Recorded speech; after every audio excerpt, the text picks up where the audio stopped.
This is Dr. Adrian Lopresti. Join me for Bioceuticals Clinical Mastery, the triad of sleep, stress and immune dysfunction on July 13, where I'll lead you through the various psychological, biological, lifestyle and environmental causes of sleep disturbances. I will also showcase the assessment tools that practitioners can use to identify poor sleep, as well as the evidence-based treatment options that I use every day for stressed, anxious and sleepless patients. Go to bioceuticals.com.au to reserve your place today.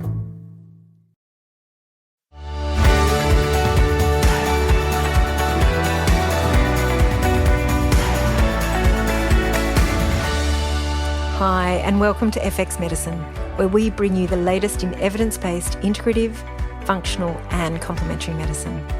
I'm Dr. Michelle Woolhouse, an integrative GP, and joining us on the line today all the way from California is James Maskell, author, community builder and healthcare entrepreneur. James, how are you? Yeah, I'm doing great, thanks. Thanks for having me back on the show all the way from California. So James, you have long championed a blend of functional medicine and community-based healthcare model to help solve some of the biggest challenges facing medicine today, such as chronic disease and chronic mental health issues, access to affordable care, the challenge of loneliness, social isolation and emotional health. And indeed, we are, without a doubt, in a chronic disease crisis. So never before in human history has our statistics for lifestyle-related chronic disease ever been so bad. In Australia, we have 50% of people living with at least one chronic disease, and our primary healthcare system is really on the verge of collapse, with workplace burnout at the highest level ever seen. But, James, you feel like you've got a solution that you call community care. Or community cure, actually, sorry. Tell us about community medicine and community cure. What does it mean?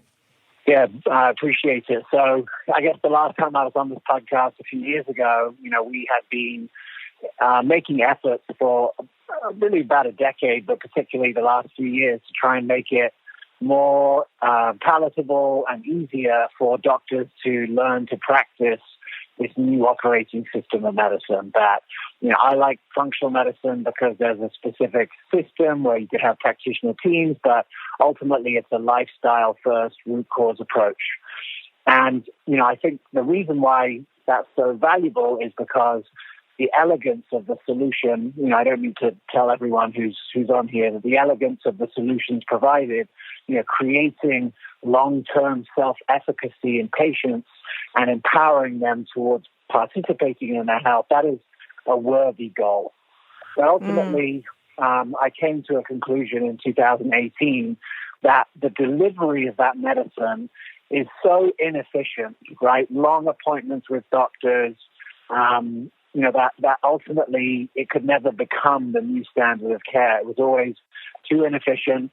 And the biggest thing that I realized is that if we're going to build a whole new health system based on people making lifestyle behavior changes, we're not delivering it in a way that sets patients up for success. Because I think we can all understand that, a patient could come in, you could spend an hour and a half with them, giving them a great workup, really giving them new understanding about the root cause of their health conditions, and they would go back into their community where they don't feel supported, where they're the only person they know who has the same kind of chronic illness, and they just can't execute the protocol. And even if they do execute the protocol for a month or two, while the symptoms are severe and while there's a sort of an acuteness of the issue, that fades away, over time, and they go back to the old habits. And ultimately, I just realized, the question I want everyone to ask themselves who's listening to this is, if someone engages with you for an episode of care, 3 months, 6 months, 9 months, 12 months, whatever it is, what is the health outcomes of that patient 5 years down the road? Have we created a real change in direction of health for this person that is permanent? Or have they just tried some supplements and lifestyle for a bit to get their chronic issues to go away and sort of gone back to their usual habits? Now, that question really was on my mind, 3 years ago. And ultimately, the combination of really being fiercely committed to answering that question and also trying to create or come to a structure that could really become the standard of care, I came to see that group-delivered functional medicine, group-delivered integrative medicine, really solved both of those problems simultaneously, in that it was efficient enough to be delivered at scale, and also it was the right structure for patients to actually do the changes. Look, I don't think that you would have many functional or lifestyle medicine practitioners, naturopaths, GPs, exercise physiologists that would disagree with you. I think a lot of the frustration that we all feel is that deficiency in helping someone achieve a long-term goal and getting them to sign up for a 6-month program, 3-month program, 12-month program, or whatever a person kind of designs, which is really how lifestyle behaviour change needs a time-honoured system that takes them through the micro changes, the societal changes, etc., to achieve that goal. But what I loved about your book, there was a small community in California that almost started on a whim, and it became an incredibly effective program, which now has a book dedicated to the program called the Daniel Plan. Tell us about the Daniel Plan and why was that so effective? Yeah, the Daniel Plan started when the pastor of a huge church, a mega church, which they have over here in America, was ridiculously overweight and came to Dr. Hyman and Dr. Amen, wanting help. And he got help seeing them each individually because he's very wealthy and he could see them individually. And he was like, look, my congregation have the same issues. So what they recognized when they looked to come up with a plan was that the whole congregation came to church on a Sunday, I think 15,000 people. Whoa. But also they met on Wednesday nights. On Wednesday nights they had Bible study. And they met in groups of 5, small groups in each other's homes and in other locations. And so what they decided to do is to create a healthy curriculum that went into those groups that was Christian-based, because everyone there was Christian, but that also introduced people to the fundamentals of health creation and then used that structure as sort of an accountability group. And the results were tremendous. And it wasn't inside the healthcare system, it was just in a social structure. So there you get healthy curriculum delivered in a group structure, and you have incredible outcomes. I think they lost 250,000 pounds between 15,000 people. So it's an average of, I think, 16 or 17 pounds, 10 kilos each on average. And, then there was obviously reversal of chronic illness. So it was a tremendous success. Yeah, well, this is what you speak of. I loved also that term salutogenesis that you spoke about, a sociologist professor, talking about health from a cultural perspective. And I think we often miss that. We acknowledge as practitioners that we need to take in people's beliefs and their culture. But really, fundamentally, how we look at social health and cultural health as opposed to just individual care. Talk us through salutogenesis in healthcare. What, in your ideal eyes, would that look like? Well, I think one of the things that any practitioner who's been in the space for any real, amount of time realizes is that, the chiropractor and the acupuncturist and the clinical nutritionist and the lifestyle-focused MD are all doing something that's fundamentally different than a drug-first approach in healthcare. There's a different goal. And ultimately, the medicine in the way that it's practiced in Western medicine is disease-focused. It's focused on the disease. We start with the disease. We have a way of determining what the disease is, and then there's a protocol for that disease. And that's disease, centric medicine, pathogenesis. Salutogenesis is health creation built around health. So, if you look at all of those professions and all of the ancient medicine, it was really salutogenesis. It was inspiring people to participate in their health. It was doing the fundamentals of health creation. And I just kind of recognized that idea, which, is popular in the naturopathic circles. Joe Pizzorno talks a lot about salutogenesis, really regularly. But that was sort of like a binding factor that brought together all of the practitioners in the space. And ultimately, the group visits are really all in alignment with Salutogenesis, because it's inspiring people to participate and do the fundamentals of health creation in order to reverse chronic illness. And I think too, it's just congruent. So how we live our life, how we socialise, how we shop, how we exercise becomes like a cultural normality. So we then normalise good health rather than it being a fad that you go through, or this person's fanatically healthy, or I'm not, or we tend to fragment and compartmentalise what we think health is. But I loved the story about Dr. Geller, which you wrote in your book, and I thought this was really beautiful because I've been fascinated by this epidemic of loneliness. And Beyond Blue in 2019, which is our federal charity to help support mental health, released statistics that found 1 in 5 18 to 25-year-olds felt lonely. And this was before the pandemic even occurred. So we know that loneliness is a bigger risk factor for heart disease than smoking is. So it's an incredibly powerful negative influence on health, even in young people.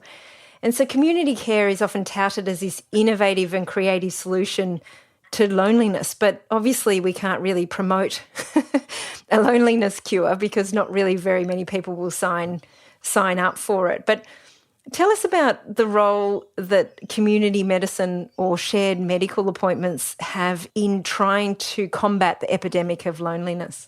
Yeah, absolutely. As I mentioned earlier, I feel like most chronic illness, even if we send people home with a protocol, they're not meeting other people who are like them, where they can, recreate friendships around healthy behaviors. And when I first heard of, Dr. Geller's story, the first time I interviewed him, I spoke to him, I was like, man, I got to write this book because this guy just oozes credibility, and he's run groups, some of which have lasted for 20 years. They start off as a diabetes reversal group, but even after they finish billing insurance, and this group continues because the community really values what they get out of the sessions. So he identified that loneliness was the biggest driver of all-cause mortality, and that you could, if you started a group, you could not only solve for loneliness, but then also the group could be this sort of adherence solution for everyone to do the healthy behavior. So you sort of had a synergistic delivery system. And that's really the power of the groups. You're solving the biggest driver of all-cause mortality, more than nutrition, more than smoking, more than alcohol. It's shown that social stress is such a driver. But also when you get people in groups, and when the groups last a long time, like if the groups can last 3 months, 6 months, 9 months, 12 months, there's enough time to create new friendships and build structures for accountability, mentorship. I think mentorship is a huge thing. There's a rise in the US of health coaches. And what is a health coach, right? It's definitely not a health professional, but it's not really just a regular person. It's sort of like a halfway house. And we found in the last year and a half that health coaches are almost like the equivalent of the mentor in Alcoholics Anonymous, right? They're someone who has typically reversed their own chronic illness and now wants to help other people. The health coach is the perfect person to lead the group because groups they're able to be a lot more vulnerable when they feel they're in a room of people just like them. And that coach can sometimes be the missing link where maybe a doctor or even a clinical nutritionist can be a little bit of an expert, and you need a peer to really build that trust. Definitely. Because you talk a lot about, you go through Nancy Klein's 10 points, a book called Time to Think, and you go through her 10 points on developing and facilitating a powerful group. And I just looked at them again yesterday just to refresh my memory of them, but they were just profound, her way of actually collecting that top 10. Let's go through a few of them. So the first one was attention and listening. So she has a beautiful exercise that she teaches people about listening, but often we think that we're listening to others, but creating this sacred space within a group that when you talk, no one else can actually speak at the same time. There's no there's no yes, that's the same that happened with me. It's just this space of pure listening that can be such a profound healing mechanism for people. Absolutely. And I've interviewed a few people who have said things along the lines of like, if really listening to a patient can, kick in the placebo response. And that's one of the things that we know is that one of the reasons why doing an hour initial appointment for patients with a regular naturopathic doctor or functional medicine can be so profound for the patient is they've never been listened to, right? Yeah. The doctor normally cuts in after 14 seconds to tell them what's going on. And so imagine what it's like now to have 16 people really listen to you or 20 people really listen to you. Like the compound effect of just being heard and validated through that process is super powerful. So, we're looking to deliver the maximum effect of that. And I think there's nothing stronger and more elegant than that in a group.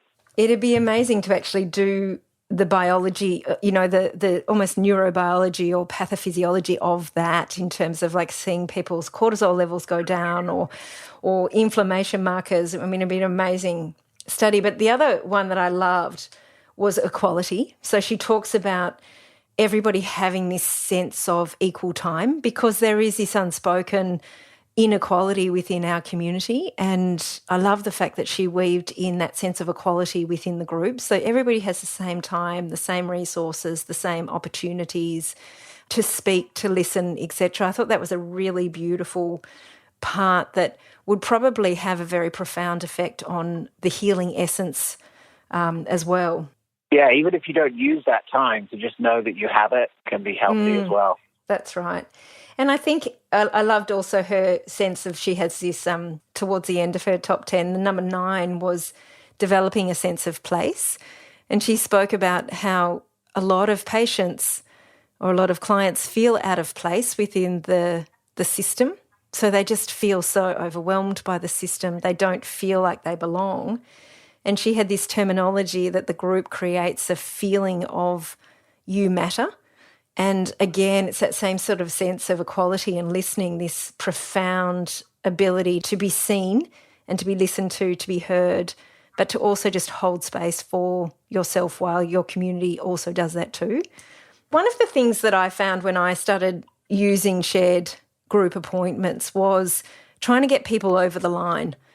And a lot of people are like, okay, that's good for some, but not really. I'm not really a group person. I don't like to share. How does one, if some of the practitioners out there are thinking like I was, like this is such a great idea, how do we start? What would your recommendations be? That's a great point. And, I think one of the things that certainly in the US, most functional medicine practitioners, were paid cash. They kind of opted out of insurance or the system. And particularly those patients are reticent to pay for a group now because they've been so used to paying for like someone's expertise. Yeah. So, we've found in the last year and a half that, we started to create structures to go after all the people who have never had access to functional and lifestyle medicine and find that those people are really ready and excited to be part of it. That's one thing. But, for those practitioners who want to do it, here's what I found. So I interviewed this nurse practitioner here in the U.S., and she used to make sure that every single patient who came into her practice had to go through an orientation. That was her. What she said was super efficient for her practice. So once a week, any new patient that called would have to come to this orientation. And when she started doing her orientation, it was basically her talking for an hour. And then she handed it over to her front desk, and it was just sort of all the details of this kind of medicine and what's expected. And then over time, what she found is that what if, instead of taking the whole hour, what if we just do 15 or 20 minutes of like, hey, this is what happens in the practice, but then actually just start to ask the people in the room, hey, what's going on for you? And almost do a bit of a micro group visit right there in the orientation. What they found is that, and probably what you found as well, that as soon as people get over the hump and they realize that other patients are just like them and they have an opportunity to voice what's going on for them and an opportunity to hear from other people who are just like them, then they're hooked. But there is that initial resistance. And so that orientation, I thought, was a great way to overcome that resistance and give people a little taste of what it likes to be in that kind of container. Yeah, I think that's such a fantastic idea because it's almost like the doorway in, and you're introducing them to a whole different way of conducting healthcare. And so this doesn't just apply to the medical system. What I loved also in your book, talking about, all healthcare practitioners can really adhere to these kind of shared group style appointments, like naturopaths and nutritionists, chiropractors, psychologists, exercise physiologists. This does apply to all of us. Have you got some examples of people in the US that are using this that are not in that mainstream category? Yeah, absolutely. Yeah, it's really interesting to see. I mean, even in the UK and in the US, definitely examples of people starting groups. I mean, group coaching has been done, sort of online by all kinds of coach entrepreneurs. Ultimately, connecting it to the medical system is really valuable. But I just want to give everyone an example of something that was really I spoke about in my book that I think is the most kind of transformational concept because it actually takes it beyond the health system and into the world.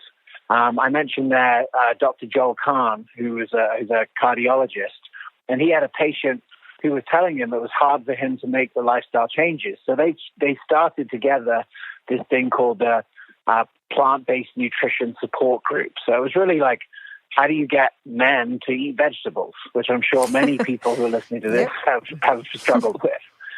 And ultimately, they started a Facebook group, and they thought, they could get a few dozen men who might be interested. And at least it started from Dr. Kahn's practice. But within 6 months, they had 7,000 men who had signed up. Really? And ultimately, Wow. they turned that into lots of small meetup groups, and then they had like an annual event where they would get some cardiologist or some big name to come in. But ultimately, that was completely free, not part of the medical system, and had a huge impact on the men who were part of it because, by and large, they were lonely. By and large, they didn't cook for themselves, or they weren't married and they had a hard time, cooking for themselves. So it was providing this sort of like full spectrum biopsychosocial solution for zero cost that was valuable to everyone. And, just imagine the impact on your medical practice or your clinic if you were to just, engage and try something like that in your community. We have all of the resources, the technology to be able to, bring people together, even virtually. But all we need to do is really take that path. And sometimes your patients might be willing to do the legwork to make it happen. But there's certainly a need out there. There's certainly a desire. Yeah. And if you can fulfill that desire, you can become the center of your community, an indisposable resource for health. Yeah, it's fantastic, isn't it? I mean, that's the one positive thing that came out of this COVID-19 pandemic was this adaptability to technology and groups and people just signing up. There's just this incredible wealth of knowledge out there, but finding that central core, just choosing either one or, two groups to kind of be a part of. Tell us about embracing technology for this kind of group visits.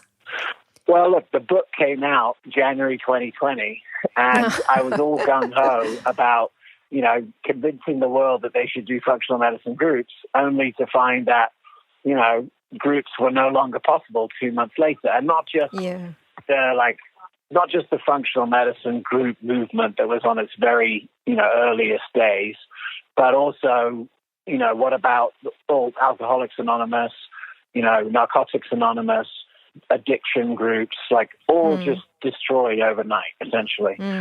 And so, we started to think straight away, we want to learn, how to do this virtually, because I had some ideas that, that virtual groups could work, but I didn't really know whether there'd be any advantage to doing it virtually. And so we started in the summer of 2020 over here, very soon afterwards, putting together some groups to learn, okay, could we take a multi-week group, teach people about anti-inflammatory diets, and then ultimately to see if we could actually create healthy behaviors in a short period of time. And, that worked really well. And we actually discovered a few interesting things that I think your listeners would like to know. So, when you do an in-person group, let's say you do a group every week for 5 weeks, and they come into your office and they meet at your office. Like, first of all, there's definitely some lift to having to come to your office and drive across town to get to the group, right? There's some inaccessibility motivation, that happens. Yep. Certainly a lot of practitioners that I've spoken to have resisted doing groups because they're like, well, there's not even 20 spots in my car park. Like, I don't even know where people would park. Just things like that. If that's holding back the development of these group processes, why not do it online? Especially now people are used to doing telemedicine. They like it. They feel like it respects their time. So let's try it. So one thing we learned is that if you do a virtual group, you don't just get the attention of the patient when they're in your office.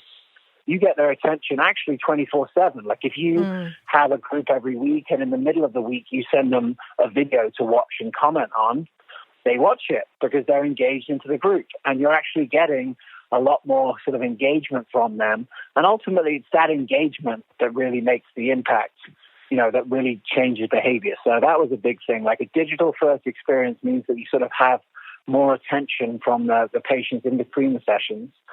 Also, what are we really doing here? What we're really doing is environmental medicine. And the number one environment that people live in, especially during COVID, is their home. And one of the things that's been really amazing is doing a group visit in a home where you can actually now see what is in someone's home. Right? If they tell you, look, I've mainly been eating salads, and you say, well, look, let's just go and look at the fridge.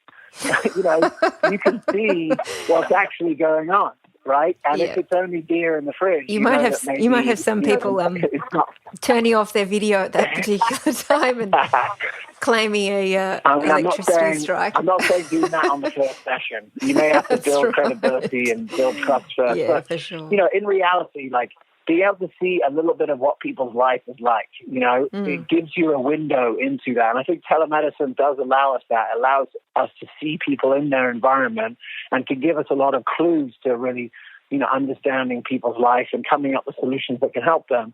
But in that group environment, it can be really valuable as well. So what we learned over the last 2 years is that, is that virtual groups do work, that people like the virtual groups, and that ultimately it reduces many, many points of friction to people actually engaging in groups, and not just patients engaging in groups, but practitioners who actually start to want to run groups. And so I'm very bullish about virtual groups as a way to, sort of complement the delivery of integrative and functional medicine. That's right. And I think, one of the things that I found really interesting in the research, so there was an article in the Medical Journal of Australia, I think published around 2 years ago, that basically on the pilot program that was done in northern New South Wales. And what they found was that there was, of the practitioners that did it, something like 95% of the practitioners felt that their job satisfaction had increased dramatically. And they brought that back into their one-on-one practice. So the fact that they had these groups maybe once or twice a week was, they found they were looking forward to it. They found that it was such an inspiring addition to their practice that they felt less stressed, less burnt out, more enthusiastic, more effective. Did some of the research in the States mirror that for you as well? So it's not just about the patients getting the result, it's also about the practitioners feeling better about what they're delivering, how they're helping the community. Yeah, absolutely. First of all, you get to see patients transform over a period of time, which is amazing. But yeah, there's research out of Mayo Clinic that says that if you just spend 20% of your working time doing something that you really enjoy, that can reduce your chances of burnout significantly. And so what we found actually is that, for practitioners who take some of this on and actually go into it, that they really enjoy it, they're able to do something different, and that ultimately, by spending, time doing that, they're able to feel a lot stronger about their life and their work, and it kind of breaks up the monotony of the one-on-one appointments, which is kind of a grind. And so I think many practitioners have enjoyed doing it, or enjoyed knowing that their patients are getting it. That's right. And I love the fact that when I started looking into this, this concept isn't new. The Mayo Clinic and the Cleveland Clinic, the two most arguably famous clinics in the world, have been doing group shared appointments for how long? 30, 40 years? Yeah, exactly. Well, Dr. Geller started, I think, in the late 90s when he just came out into work, but there had been, different groups being delivered since the early 90s. But yeah, Alcoholics Anonymous goes back to the 1920s and 30s. So, one way or another, people have recognized the power of this. But I would imagine, if I had to guess and we go 20 years into the future or even 10 years, my hope is that, we would look back at the sort of first iteration of professionally driven natural medicine, right? Naturopathy, functional medicine, integrated medicine, and realize that we were not really setting patients up for success by not giving them the right container and support for transformation. And I guess there's one thing that I've learned about this that I want to share, is that I think what we've done is we've made it easy for certain personality types to get healthy, right? Those patients that, for whatever reason, personality type or just desperation, are in such bad shape that they just do everything that you tell them. But there's a certain other group in the population that need a little bit more proof, and that want to see other people have success before they jump in. They're just, sort of not an early adopter of anything.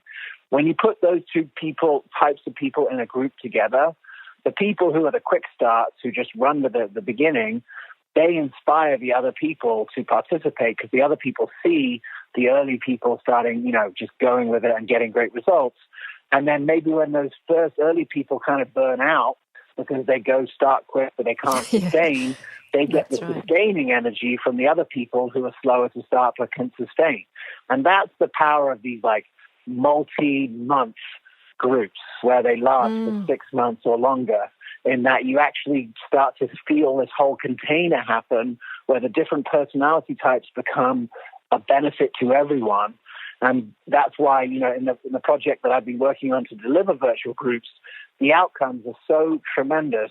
And part of the reason I feel is that everyone is participating, because everyone is inspired by either someone else in the group or the coach, or more than likely everyone in the group. I think that's such a good point, James, because I think, for those people that are resistant to join up, we have no idea of the power that is within that group. And there's a lot of research on group dynamics and how a group can build in its energy. It's almost like, 1 + 1 = 10 within a group. And the fact that we've got so much diversity within our society, whether it's educational levels or intellect or sporting prowess or, the early adopters, all of these different kind of facets of our personalities and our strengths and our weaknesses come together to create this incredible sense of connection. And I think we don't look at relationship health enough, the relationship between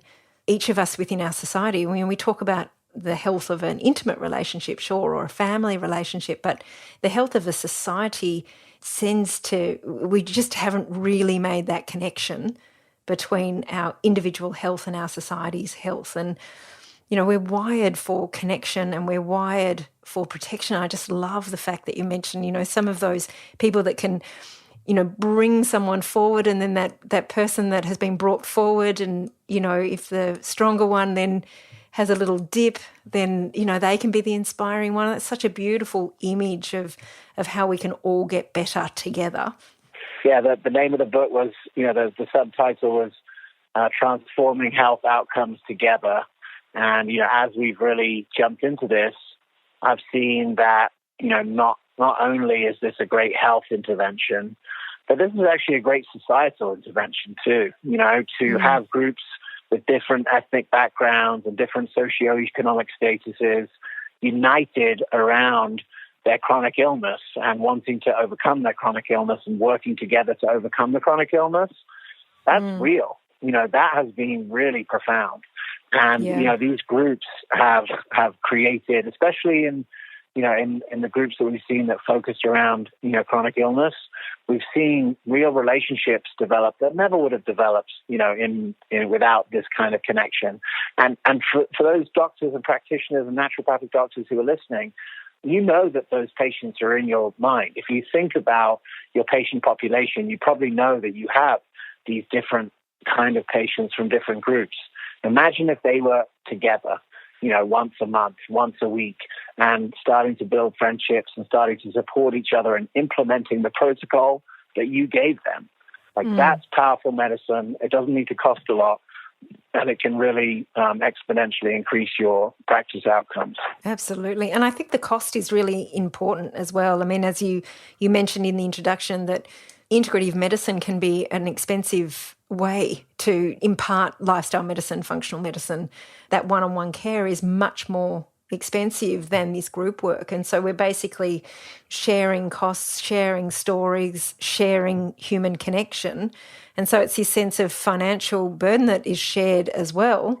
But the outcomes are even better. I think that's the thing when I read the research from the Medical Journal of Australia, is that 97% of people felt that they would choose a group over one-on-one after they had joined one, which I thought was incredible.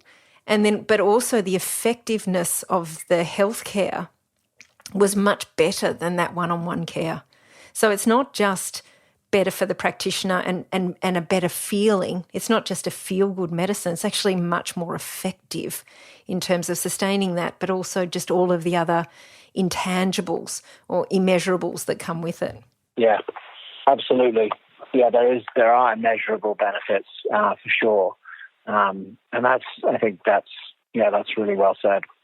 Thanks, James, for spending time with us today and exploring this, what we can call visionary model of care. I know when I first came across it, I was like, this is absolutely inspiring. And I'm sure all of the practitioners listening can think of at least several of our patients, or, even 50s to hundreds of our patients that would benefit from this style of care. And I hope that this conversation is really the impetus that can make some of us really take that leap into this shared group format. So you've just done the most wonderful job putting a book out there that can, I highly recommend it, because there's just so much in it in order to inspire you, because I love the fact that lots of different practitioners did it in their own particular way. And so there's no one format or one size that fits all. Yeah, that's right. It was great to pull on all of the different examples from so many different sort of niches of medicine. And I would say, one of the most exciting things is that, the book, the implementation is still going on, and there's more innovation that's happened in the last 2 years. And I would say, this movement really sits on the shoulders of those people, those doctors, those practitioners that sort of went about it when the coast wasn't clear, right? They didn't really understand what they were doing, but they just felt sort of compelled to try it. And so much of the success is built on their shoulders. I've tried to sort of hold them up as the heroes of the book for doing that work. And there's many, many heroes to celebrate. But I think people listening to this could be the next generation hero, because ultimately bringing it to your community, bringing it to your country, your state, is still up for grabs, because it's reached 0% of its potential, this movement, at this point. That's right. So, it's up to all of us to take it forward. So we're all pioneers. It's just fantastic. Thanks so much for your time today, James. Thank you. And for anyone that's interested, you can download for free a copy of an audiobook, The Community Cure, at thecommunitycure.com/audiobook. Thanks everyone for listening today. Don't forget that you can find all the show notes, the transcript and other resources from today's episode on the FX Medicine website. I'm Dr. Michelle Woolhouse, and thanks for joining us. See you next time.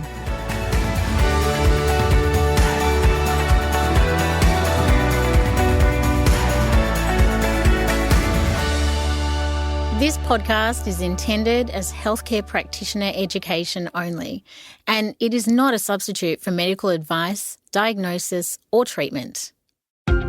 Hi, this is Dr. Damien Christoph.